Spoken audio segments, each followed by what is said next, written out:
The DARE trial enrolled patients with early stage hormone receptor positive HER2 negative breast cancer that had a high risk of recurrence who were on an adjuvant hormone therapy, such as an aromatase inhibitor or tamoxifen. Patients were monitored with ctDNA blood testing every 6 months.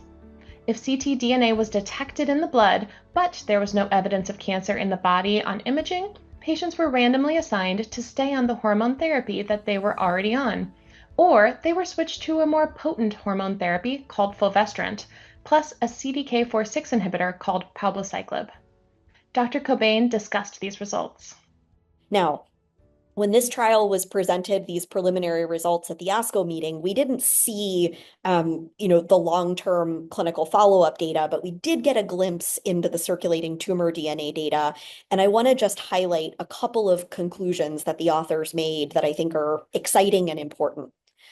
One of them was if patients did not have detectable circulating tumor DNA throughout their surveillance and follow-up, they had an exceptionally low likelihood of cancer recurrence.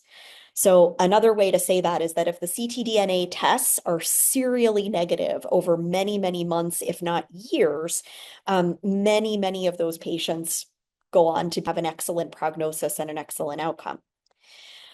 The second conclusion, which gives us a little hint into the long-term follow-up or potential outcome for these patients, is that those patients who were positive for circulating tumor DNA and were randomized to the treatment arm that was fulvestrant and palbociclib, so switching their anti-estrogen therapy and adding a CDK4/6 inhibitor, they had a greater likelihood of what we call ctDNA clearance than if they remained on their standard anti-estrogen therapy.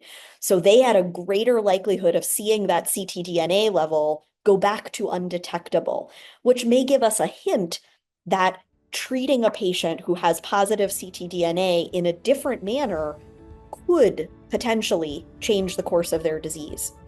But again, I want to caution that until we see the longer term follow-up over many years of these patients, we do not yet know for sure that monitoring ctDNA or switching therapy in response to ctDNA should be adopted or improves patient outcomes. We don't know that it helps patients live longer, and we don't know definitively that it actually decreases the risk of breast cancer recurrence.